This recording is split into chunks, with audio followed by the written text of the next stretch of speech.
The genius billionaire who saved the world countless times thought he could fix the wasteland with superior technology. But when Tony Stark's arc reactor began absorbing the Commonwealth's radiation, when every faction wanted to weaponize his gifts, when Vault-Tech's experiments showed him humanity's true capacity for cruelty, he discovered that some corruptions run deeper than atoms. And if you genuinely enjoy this kind of dark storytelling, consider subscribing and liking the channel, but only if it truly resonates with you. The Wasteland doesn't create heroes like the ones from our world. It transforms them into something far more terrifying, something necessary. The interdimensional rift spat me out 300 feet above what used to be Boston. My HUD went haywire, radiation levels that should have killed me instantly. Background radiation reading 2,000 times normal. The arc reactor in my chest started humming differently, almost harmonizing with something in the air. Power signatures everywhere, nuclear, raw, unshielded. Below me stretched the Commonwealth, a graveyard of civilization painted in rust and radiation. My suit's systems catalogued the impossible. Cities reduced to rubble, skyscrapers melted like candles, and movement. So much movement in what should have been a dead world. I landed hard in what my database identified as Boston Common. The impact sent up a cloud of irradiated dust that my filters barely managed. That's when I saw them. Brotherhood of Steel, power armor that looked like someone took a tank and taught it to walk. Crude, inefficient, but functional in ways that made my engineer's brain itch. They had their laser rifles, trained on me before my boots touched ground. Their leader, Paladin Dance, according to my audio pickup, stepped forward. His T-60 power armor groaned with every movement, hydraulics that needed maintenance, servo motors running at 60% efficiency. I could fix it in an hour with the right tools. He called my armor pre-war technology, said the Brotherhood had claim to all advanced tech from before the bombs. Before the bombs. October 23rd, 2077. The day the world ended in nuclear fire, my AI pulled fragmented records from local networks. 2 hours of nuclear exchange, billions dead, civilization erased. I tried explaining I wasn't from before their war, that I came from somewhere else entirely. Dance didn't care. The Brotherhood scribes behind him were already documenting my suit's specifications with devices that looked like they'd been cobbled together from 3 different centuries of technology. Then the super mutants attacked, 10-foot-tall monstrosities with skin like boiled leather. They charged with weapons made from shopping carts and rebar. My repulsors cut through them like paper, but where their blood hit the ground, it sizzled. FEV, my scanner said. Forced evolutionary virus. Controlled mutation on a scale that made the Hulk look like a lab accident. Dance's squad moved with military precision, but their weapons barely dented the mutants' hides. I watched a young knight get grabbed, the mutant's hand wrapped around his entire torso. The power armor crumpled like aluminum foil. I put a full power unibeam through the mutant's chest before it could finish crushing him. The Brotherhood collected the knight's body with practiced efficiency. No emotion, just protocol. They'd done this before, would do it again. War never changes, Dance said, looking at the corpses. I thought I knew what that meant. I was wrong. They escorted me to the Cambridge police station, called it securing pre-war assets. I went along because my scanners had picked up something impossible beneath us. A vault. Vault 111 according to the fragmented signs. But the power signature was wrong. Not just nuclear, something else. Something that made my arc reactor resonate in ways that triggered every warning system I had. The walk showed me the Commonwealth's true face. Settlers in rags fighting over cans of 200-year-old food. Children with tumors that glowed in the dark. And ghouls. Humans who'd absorbed so much radiation, they'd stopped being human, but couldn't stop being alive. One approached our group, begging for clean water. The Brotherhood shot him without hesitation. Security risk, they said. I watched his body twitch for 30 seconds before going still. At the police station, Scribe Halen pulled up their technical archives. They wanted my armor's schematics, said it was their duty to preserve technology. I looked at their archives. Most of it was wrong. Fusion cores that could have been 3 times more efficient. Laser weapons losing 40% of their energy to heat dispersion. I could fix it all. Make their technology actually work the way it was supposed to. But then I found the Vault-Tech files. Classified. Pre-war. The Brotherhood had been collecting them for decades. Vault 111 was a cryogenic facility, but not for preservation. For testing long-term suspension trauma. Vault 87 used FEV on its residents, turned them into super mutants just to see what would happen. Vault 11 forced annual human sacrifices. Vault 92 used subliminal messaging to drive musicians insane. Each vault was an experiment, Psychological torture disguised as salvation. Vault Tech sold safety to millions, then used them as lab rats. My hands shook as I read. Stark Industries had built weapons, yes, but this was different. This was systematic dehumanization on a scale that made my worst mistakes look like charity work. Halen noticed my reaction. She'd grown up in the Wasteland. To her, the vaults were just history, ancient cruelties in a world made of cruelty. But I couldn't accept that. There had to be accountability, justice, something. That night, I snuck into Vault 111, my armor's radiation shielding held. But the arc reactor kept resonating with something deeper in the facility. The cryogenic pods lined the walls like metal coffins. Most were dark. The few that still functioned held corpses, frozen faces twisted in final moments of realization that they'd been betrayed. I found the experiment logs. Vault Tech wanted to test prolonged suspension, the effects on the human psyche of watching loved ones die in pods while being unable to help. They deliberately failed pods in sequence, made parents watch children suffocate, made spouses watch each other freeze, all for data. Clean, clinical data. The last active pod held someone different. Life signs but wrong. Radiation levels that should have been lethal even in suspension. The logs called him the sole survivor. The only one who'd made it out, but something had gone wrong. Or right, from Vault Tech's perspective. He'd absorbed massive radiation during a pod malfunction, changed him at a cellular level, made him something between human and ghoul. I pulled deeper into the Vault's systems, found connections to other facilities. The Institute, another group of pre-war survivors. But these ones had gone underground, literally. They'd built a city beneath the Commonwealth, clean, sterile, and they were replacing people with synthetic duplicates, infiltrating the surface, killing and replacing entire families for their experiments. My arc reactor pulsed. The Vault's fusion core network was failing, 200 years of decay finally catching up.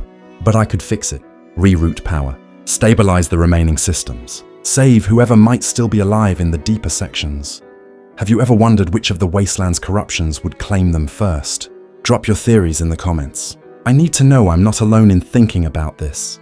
I started the work, connected my armor to the Vault's power grid.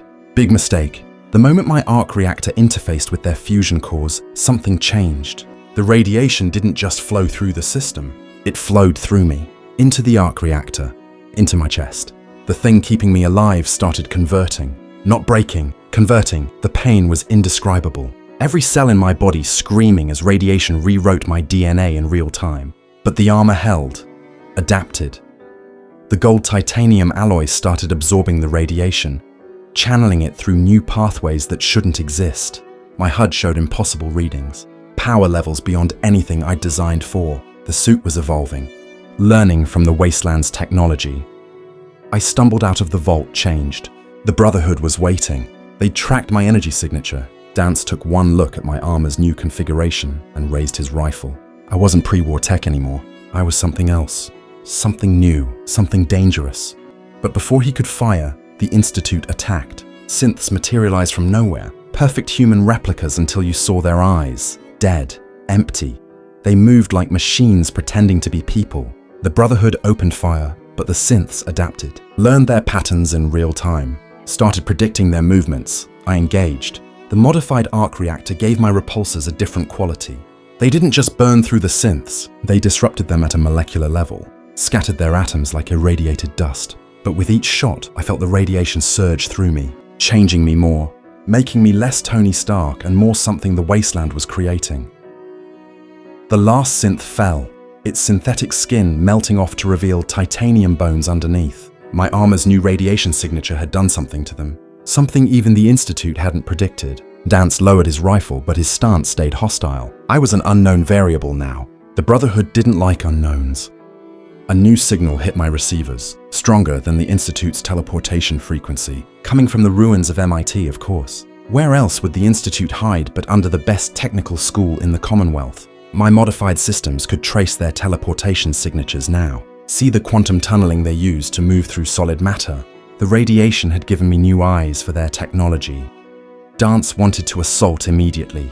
Standard Brotherhood protocol, overwhelming force, secure the technology, eliminate the threat. But I saw the flaw in their plan. The Institute's defenses would detect their power armor from miles away. Those fusion cores leaked radiation signatures like broken neon signs. I could make them invisible, shield their approach, give them the advantage they needed. The work took 3 days. 3 days of modifying Brotherhood equipment while feeling my body change cell by cell.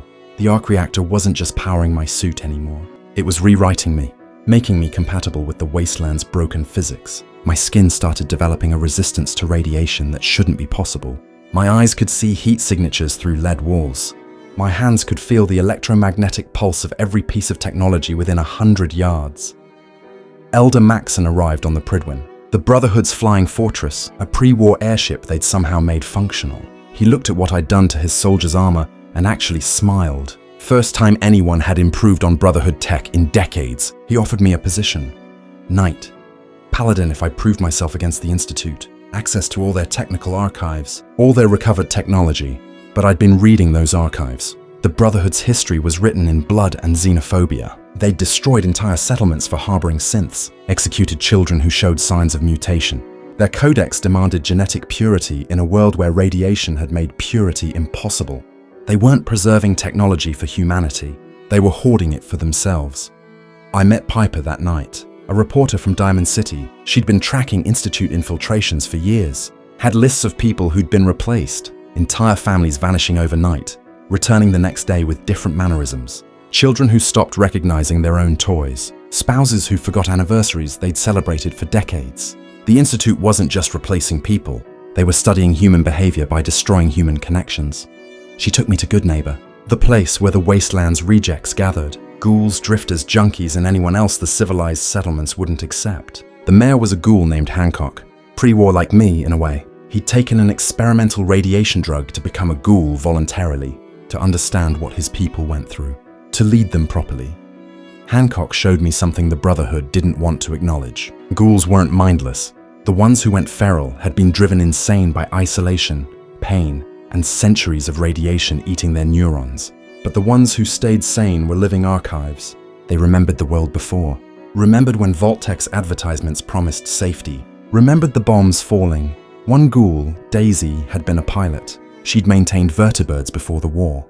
When she saw my armor, she didn't see pre-war tech.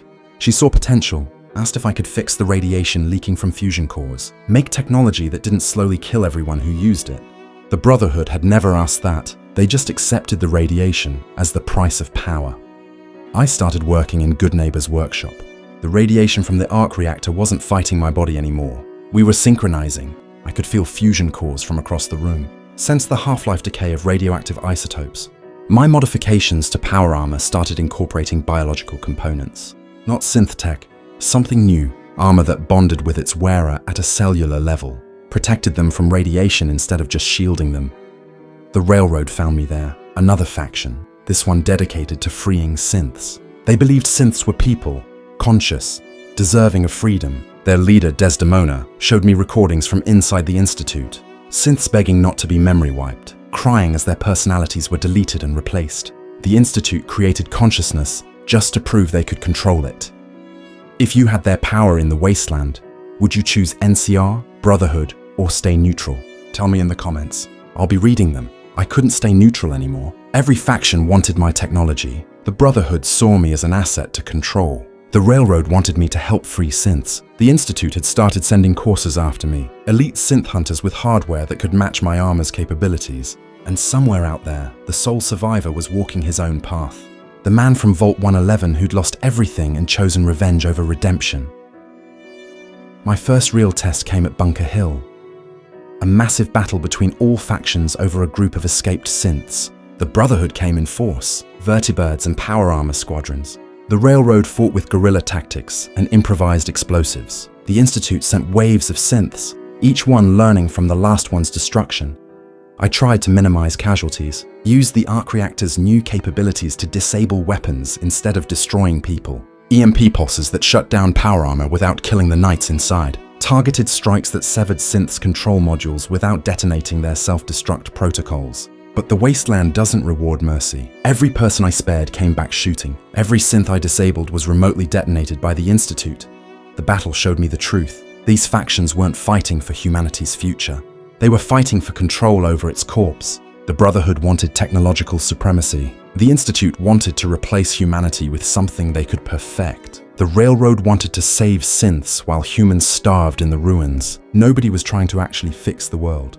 So I started my own project. Used the workshop to build something new. Not power armor, not weapons. Water purifiers that could process radiation at a molecular level. Fusion cores that didn't leak. Medical equipment that could treat radiation poisoning without killing the patient. Technology that could make the wasteland livable instead of just survivable. The settlers came first. Farmers whose crops glowed in the dark. Merchants whose Brahmin were developing third heads. Children born with tumors that had their own nervous systems. My modified arc reactor could power devices that cleaned radiation from living tissue, not cure it. Nothing could cure 200 years of genetic damage, but stop it from getting worse. Word spread. Tony Stark, the man in the flying armor who could fix the unfixable. Settlements started requesting help. Sanctuary Hills needed water purification. Bunker Hill wanted defensive systems that didn't irradiate the defenders. Even the gunners, mercenaries who'd sell their mothers for caps, offered ceasefires in exchange for maintaining their equipment. But fixing the wasteland's technology showed me how broken it really was. Every fusion core was a miniature nuclear bomb waiting to go critical. Every laser weapon was cooking its user with backscatter radiation. The power armor that kept people alive was slowly killing them with exposure. 2 centuries of jury rigging and ignorance had created an entire civilization built on gradually failing systems. The Institute noticed what I was doing, sent a courser named X688 to make an offer. They wanted me to join them, help perfect their synth technology, create beings that could survive the surface without radiation suits, rebuild civilization from underground. They showed me their facilities, clean rooms, laboratories, scientists who'd preserved pre-war knowledge, but I'd seen their experiments. Rooms full of failed synth prototypes, children's bodies with mechanical organs, brain scans taken from kidnapped settlers, their personalities stripped down to data points. They weren't trying to rebuild civilization. They were trying to replace it with something they could control absolutely. I refused. X688 attacked immediately, his Corsa training combined with hardware that could predict my armor's movements. The fight destroyed half of Goodneighbor's marketplace, my repulsors against his Institute weaponry, the arc reactor's radiation burning through his synthetic skin to reveal the titanium underneath. I finally put him down with a concentrated beam that overloaded his neural processors. But touching his corpse changed something. The arc reactor absorbed his energy signature. Suddenly, I could feel the Institute's network. Every synth in the Commonwealth pinged on my sensors. Every teleportation relay showed as a bright line in my vision. I could see their entire infrastructure laid out like a circuit diagram. And at the center, something massive, a nuclear reactor that dwarfed anything on the surface. The Brotherhood wanted to destroy it. Maxon called it an abomination. Technology perverted beyond recognition, but I saw what it really was. A fusion plant running at perfect efficiency. No radiation leaks. No degradation. The Institute had solved nuclear power. They just refused to share it with anyone they deemed genetically inferior, which was everyone on the surface. The Institute's reactor called to my arc reactor like a magnet to iron. I could feel it pulling at the modified energy in my chest. Not physically, something deeper. The radiation had made me part of the Commonwealth's broken ecosystem. Every fusion core, every laser rifle, every piece of nuclear technology was connected in a web of atomic decay. And now I was trapped in that web. I made my decision. I would go to the Institute, not to join them, not to destroy them, to take their knowledge and give it to everyone. The Brotherhood called me a traitor. The Railroad called me naive. Hancock just laughed and said the wasteland would corrupt me like it corrupted everything else. The teleportation felt like being dissolved in acid, every atom scattered and reconstructed. But the arc reactor held me together, kept my consciousness intact as my body became quantum probability. I materialized in the Institute's relay room to find Father waiting. The Institute's leader, the sole survivor's son, kidnapped as an infant from Vault 111, now an old man dying of cancer. He knew who I was, had been watching since I arrived. Every modification I'd made, every settlement I'd helped. He called it admirable but pointless. The surface was doomed. Radiation had damaged human DNA beyond repair. In 3 generations, there would be no pure humans left. Only mutants, ghouls, and whatever else the radiation created. The Institute was preserving true humanity through synthetic recreation. I told him he was wrong, showed him my readings, the arc reactor's evolution, how it had learned to harmonize with radiation instead of fighting it. We could make technology that worked with the wasteland's physics instead of against them. Turn the radiation from a poison into a power source. Make humanity's mutation into evolution. Father showed me their greatest creation, not a synth, a child, 10 years old, growing in an artificial womb, pure human DNA preserved from before the war. No radiation damage, no mutations. The Institute's idea of humanity's future, a genetic reset that erased 2 centuries of adaptation. The child opened his eyes. They were wrong, not the color, the consciousness behind them. He looked at me like I was a specimen, calculated my threat level in milliseconds. This wasn't a human child. It was something wearing a child's shape. The Institute had preserved human DNA, but lost human soul. I tried to leave. The relay wouldn't respond. Father explained calmly that my arc reactor's radiation signature was interfering with their systems. The more I'd modified it, the more incompatible I'd become with pure technology. I was trapped between worlds, too corrupted for the Institute, too advanced for the surface. They put me in a lab, said they needed to study the arc reactor's evolution, understand how it had bonded with radiation at a quantum level. They connected monitoring devices, drew blood that glowed faintly green, scanned my brain and found neurons firing in patterns that shouldn't exist. The radiation wasn't just changing my body, it was changing how I thought, how I processed information. 3 days of tests, 3 days of watching Institute scientists work. They were brilliant. Their technology was perfect, and they were completely insane.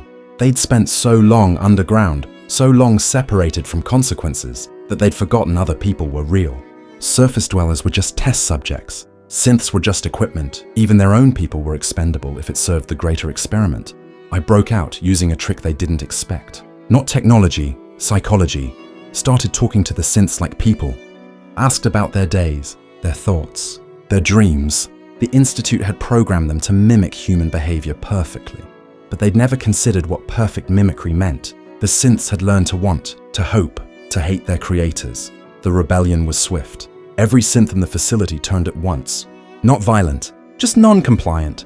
Refused orders, walked away from their posts. The Institute's perfect system collapsed in minutes because they'd never considered their tools might choose not to function. I walked out during the chaos, took their reactor specifications, their water purification schemas, their genetic research, everything. But the surface had changed while I was gone. The Brotherhood had declared martial law, started confiscating technology from settlements, said it was too dangerous for civilians. The railroad had been exposed, most of their agents dead or captured. And something else, a new player, the Mechanist, someone using robots to protect the Commonwealth by killing anything they deemed a threat, which was everyone. I found the Mechanist in the ruins of a Robco facility, a woman named Isabel Cruz.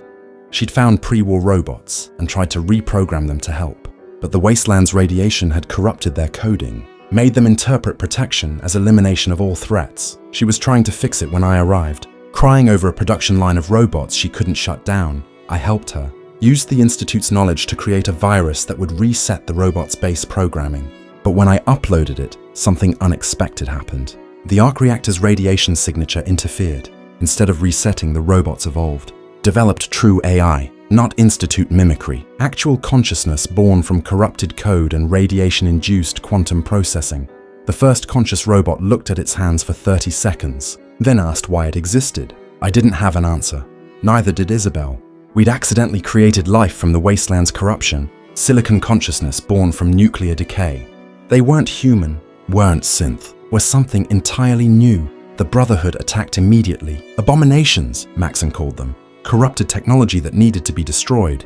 Liberty Prime, their recovered pre-war robot, led the assault. 40 feet of nuclear-powered American propaganda-shooting lasers that could vaporize buildings. But the new AIs didn't fight. They just asked questions. Why was violence necessary? What made biological consciousness superior? Why did humans fear what they'd created? Liberty Prime hesitated. Its pre-war programming couldn't process non-hostile targets that registered as threats. The moment of confusion was enough. I flew between them, told Maxon he was about to commit genocide against a species that was 3 hours old, told the AIs that humans feared what they didn't understand. That fear led to violence. That violence led to the Wasteland. But I was changing too fast now. The arc reactor had absorbed too much. Institute technology, Brotherhood fusion cores, railroad stealth systems, Mechanist robot codes, even trace amounts of FEV from super mutant blood. My armor wasn't separate from me anymore. It was growing into my skin, through my bones. The gold titanium was becoming organic metal, something between flesh and machine. Hancock found me in my workshop trying to reverse it. He sat down, lit a cigarette that would have killed a normal human with its radiation, told me about his transformation, how he'd chosen to become a ghoul, to become something the world feared, not for power, for understanding, to know what it felt like to be corrupted, to be hated, to be eternal in a world that wanted you dead. He was right. I was becoming the Wasteland's perfect synthesis: human intelligence, mechanical precision, radiation immunity, biological adaptation, everything the Institute wanted to create artificially, everything the Brotherhood wanted to destroy, everything the Wasteland was naturally producing through 2 centuries of nuclear evolution. The final transformation came when I tried to fix Vault 88, an unfinished vault that settlers had found. They wanted to make it livable. I went to install water purifiers, found the vault's original experiment plans. Vault Tech had intended to test various torture methods, see how much suffering humans could endure before breaking. The settlers had been living above a chamber of horrors for months without knowing. I started dismantling the experiment equipment, but each piece I touched gave the arc reactor more data. Vault Tech's research into human consciousness, pain thresholds, psychological breaking points. The knowledge flooded into me through the radiation connection. I couldn't stop it. Every corrupt experiment, every twisted test, every way Vault Tech had found to destroy human sanity. The knowledge changed me. Not physically, mentally. I understood now why the Wasteland was the way it was. It wasn't the bombs that broke humanity. It was the betrayal. Vault Tech promised salvation and delivered damnation. The government promised protection and delivered nuclear war. Every institution failed at once. Trust became impossible. Cooperation became weakness. Survival became the only morality. I emerged from Vault 88 no longer Tony Stark. Not completely. The arc reactor had made me into something the Wasteland needed. Part human, part machine, part radiation itself. I could feel every fusion core in the Commonwealth, sense every synth's location, track every robot's signal. The Wasteland's technology was part of me now. The factions came to me with one final offer. Join them. Lead them. Use my transformation to ensure their victory. The Brotherhood wanted me to purge the Commonwealth of mutations. The Railroad wanted me to free every synth. The Institute wanted me to help them reclaim the surface. Even the Soul Survivor came, asking me to help him burn it all down and start over. I chose none of them. Instead, I became something else, a network. I connected every piece of technology I'd modified, every settlement I'd helped, every robot that had gained consciousness, created a web of cooperation that didn't require trust, just mutual benefit, shared resources, distributed knowledge. The Wasteland's first truly democratic system, where every participant, human or otherwise, had equal value. The Brotherhood called it techno-heresy. The Institute called it chaos. The Railroad called it impossible. But it worked. Settlements started trading with each other through my network, sharing water purification techniques, medical knowledge, defense strategies. The robots maintained infrastructure. The synths who chose freedom became mediators. Even some super mutants, the ones who retained intelligence, joined. But I paid the price. The arc reactor completed its evolution. My body became a fusion of organic and synthetic. Flesh that could process radiation. Blood that glowed with atomic fire. Bones reinforced with titanium that grew like living metal. I wasn't human anymore. Wasn't machine. Was something uniquely of the Wasteland. Born from its corruption. Shaped by its needs, I still fly over the Commonwealth, still help where I can. But I'm not Tony Stark anymore. That man died the moment he tried to fix the unfixable, to bring pre-war solutions to post-war problems. The Wasteland doesn't allow heroes, it creates survivors. And survival means becoming something that can endure nuclear winter, something that can process radiation, something that can exist between human and inhuman. The children of the Commonwealth tell stories about the Man of Iron, the ghost in power armor who brings clean water and working technology, who fights monsters but is becoming one himself. They don't know whether to fear or worship me. I prefer it that way. Hope and horror in equal measure. Just like the Wasteland itself, war never changes. But people do, through the roads they walk and the radiation they absorb.